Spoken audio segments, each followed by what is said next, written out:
மதுரை மீனாட்சி அம்மனோட அபிஷேகத்தை ஏன் பார்க்க விட மாட்டாங்கன்னு உங்களுக்கு தெரியுமா? அந்த விக்கிரகத்தோட மகிமை உங்களுக்கு என்னன்னு தெரியுமா? யாக குண்டத்தில் அக்னியில் அவதரித்த மீனாட்சியின் இயற்பெயர் தடாதகை, அங்கையர்கண்ணி. மதுரையில் உக்கிரபாண்டியனுக்கு முடிசூட்டிய பின் சொக்கநாதர் அருகில் சிலையாக நின்று விட்டதால் அன்னை சுயம்புவானவள் கர்ப்பகிரகத்தில் அழகிய உயிருள்ள பெண்ணை போன்று தோற்றமளிப்பாள். அதனால் தான் மீனாட்சி அம்மனுடைய அபிஷேகத்தை யாராலும் பார்க்க முடியாது. அன்னையுடைய திருமேனி மரகத கல்லாலானது.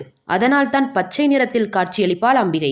அன்னையனுடைய வலது கால் சற்று முன்னோக்கி இருக்கும். ஏனென்றால் தன்னுடைய பக்தர்கள் அழைப்பிற்கு ஓடோடி வருவதற்காக. பச்சை நிற மேனியை உடைய மீனாட்சி கையில் பச்சை நிற கிளியை ஏந்தி இருப்பாள். மற்ற கோவில்களில் உள்ள தெய்வங்கள் அர்த்தஜாம பூஜை முடிந்து பள்ளியறை பூஜை முடிந்து அனைத்து தெய்வங்களும் உறங்கச் செல்வதாக ஐதீகம். மீனாட்சி அம்மன் கோவிலிலும் அர்த்தஜாம பூஜையும் உண்டு, பள்ளியறை பூஜையும் உண்டு.